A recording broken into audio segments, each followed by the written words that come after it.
Good morning, all.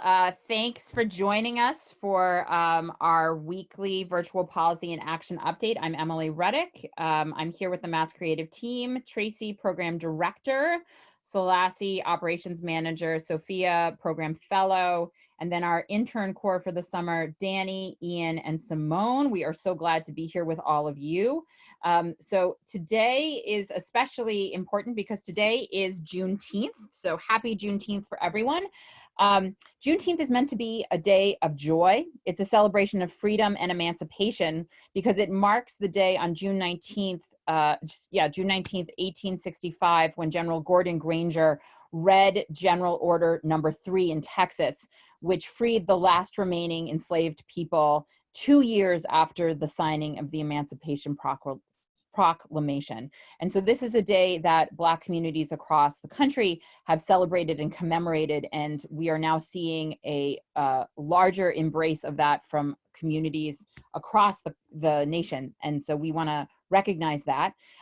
We are thinking about our role in celebrating communities of color and Black artists and arts cultural workers. We are always thinking about this mapping of social change ecosystem, our roles in that work, both as an organization and then as individuals. And so we encourage you to take a look at that work. So on the policy front of Juneteenth, I want to just recognize and let you know about a couple of things that are happening. So first, in the chat box, you're going to see a link to the Movement for Black Lives policy platform. I really encourage you to review those recommendations and consider how you as an individual or you as an organization can take on and advocate for some of those policies. The other piece is that there has been some renewed energy on the policy front around Juneteenth and marking it as a holiday. So on the federal level, Senator John Cornyn from Texas has announced his plans to file a bill that would make it a federal holiday. On a state level, Representatives Robinson and Williams have filed a bill to make it a state holiday, and you'll see in the chat box a link to that. There are a number of co-sponsors. This is an awesome opportunity if you see your legislator on that list to drop them a note and thank them for sponsoring that bill. And then there is a petition in the city of Boston to make Juneteenth a holiday in the city of Boston. But that's not all that's happening, and the creative community is celebrating and commemorating Juneteenth in a number of ways that Tracy is going to talk about. So we want to do a special shout out to the Front Porch Arts Collective, who has curated a set of digital events. They're not producing them, but have really pulled together a collection of digital events hosted by a various number of artists and cultural institutions. It includes everything from performances to storytelling for both youth and adults, discussions, dance parties. It's been happening this whole week and will go through the weekends. So we encourage you to not just share this, but to attend and to do the real work that is needed from all of us across the spectrum. As MASSCreative, we don't want to just tell you what to do. We want to live our values, as Emily often says. So the MASSCreative team has picked through the list. We're doing a couple things, but as a team, we're doing this 4 o'clock Zoom webinar presented by the Theater Offensive and the Boston Globe with our dear friend and colleague partner, board member Harold Stewart, Brides of the Deity, Black Queer Possession with Cultural Uprisings, and some other folks like Tanisha Summer on that panel as well, who's one of our colleagues. Links in the chat box for the Front Porch Arts Collective listings, as well as some other things. So see you out there. Thank you, Tracy. So we are also looking at how policies that are being and bills that are being enacted in the legislature right now can get us closer towards racial and economic justice. A big part of that is about the voting rights that we need to protect right now. So we've seen across the country that the COVID-19 crisis has increased disenfranchisement from voters in this time. And we want to really work with our colleagues and our partners to make sure that doesn't happen. So last week I told you about the House bill. towards voting options in response to COVID-19. The Senate took up a version of that bill. They added their amendments. The Senate and the House versions do not match. And when that happens, we move to conference committee. And so each chamber appoints members to that conference committee, and then they go through each version and work to reconcile the differences. Here's what we're looking for to come out of that conference committee. We're looking for the provisions that paid postage be included on all mail-in ballot applications that are sent to registered voters, that early voting for primaries and the general election stay, that there's an expanded mail-in ballot period, and that finally there are increased resources and protections for in-person voting and poll workers. Trace, can you talk a little bit more about how people can get engaged? Always. So there's two things that we're focusing our efforts on. One is the census, and two is the primary and fall elections. So folks, you know that every 10 years the census happens as a way to get a fair and accurate count.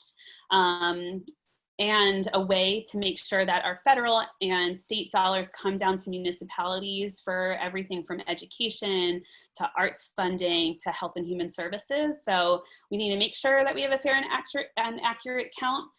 So some links in the chat box if you haven't gotten a chance to fill out your census. It's almost entirely online this year. So you can do that. And then we want to do a little shout out to our friends at MassCounts, who have put together a tremendous amount of resources on how you can mobilize the communities that you work with to also be counted.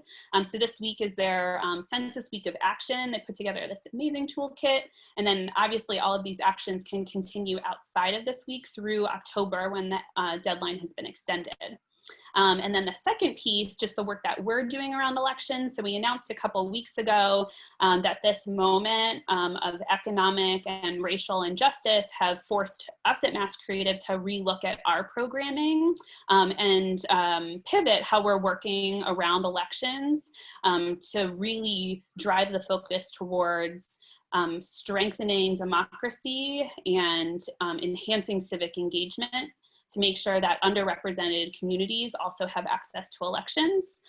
So we are launching Create the Vote 2020, It's happening on Wednesday, June 24th. That's so soon. So mark this in your calendars. And secret, not so secret, is that we'll put together a toolkit for you, as we often do, that will have everything that you need to spread the word. It's going to include a pledge this year, a Create the Vote pledge on what you can do as an individual and an organization to help strengthen democracy and help to engage in voter education, registration, and turnout for the election. So if you happen to, I don't know, manage a website, manage a newsletter, manage social media, mark it in your calendar so that you have space and time to help push that out. Okay. So arts education is next up on our agenda. So we are, as we've talked about a lot, that state revenues continue to be down, and that is that means that there are many things that the state funds that are at risk. Specifically, I want to talk about two pieces. So Chapter 70B funding, and then the Student Opportunity Act, both of which were enacted to work to close the achievement gaps for students, particularly for students in under-resourced school districts. Both of these funding streams and policies are at risk because of the economic crisis that we are going through. We know that when school districts have to reduce their costs and have less money to spend, that there are a number of programs and departments that are always at the top of the list that get eliminated. That includes arts education, physical education, and foreign language. And from our perspective and our partners at Arts for All's coalition's perspective, cutting physical education and arts education in this moment when young people are feeling so disconnected, isolated, and traumatized by the multiple crises we are living through feels like an incredibly poor choice. And so we are standing up with our advocates, and we hope with all of you to make sure that both the legislature knows how important these dollars are, and then that school districts understand how vital arts education, physical education, and foreign language are to student well-being and community cohesion. So the other piece is, right, is that we're getting more and more information coming out of the Department of Elementary and Secondary Education that's telling us that school districts are going to have brand new costs that they had not planned for in order to take care of the community, their school communities, in light of COVID-19. So there's work to be done on the school district level as well. So Tracy, what can we do? I love this back and forth, Emily. I like this new format. So hopefully everyone else is enjoying it too. It's like popcorn volleying. So if you're looking for actions to take on arts education, this may look familiar to you. We continue to update these as things grow in urgency. So just this morning, we added an action alert to protect education funding. Using our voter voice tool, where you can put in your zip code and it will send a direct message to your legislator. So you can check out that page. Thanks. So let's talk about what the Baker administration is up to. So the Baker administration earlier this week released its capital budget for fiscal year 21. The headline that we sort of clocked for us is that the Cultural Facilities Fund will maintain $10 million of funding. This is good news, bad news, right? Obviously, we recognize that every increased dollar is incredibly important, and so this is flat funding for that program, and so that is a disappointment. But the fact that it was protected and remained in that capital budget is also important to recognize. Those dollars can be used for facilities to do capital improvements, to outfit their spaces, and we're hoping that the Mass Development and the Mass Cultural Council that co-administrate that program will ensure that COVID-19 required facilities outfitting will also be an acceptable use of those funds when that grant program is launched. The other piece is that our advocacy partners over at the Citizens Housing and Planning Association put together a really great rundown of all of the investments that are in the capital budget around affordable housing, community development, and early education programs. I heartily encourage you to take a look at that. Those are programs that are meaningful and that we support because we support stronger, more equitable communities, right, that are fueled and have arts and culture as an engine. Reopening continues. The phase 2, part 2 is expected very soon. And then I got an email as I was writing this and discovered it will be today.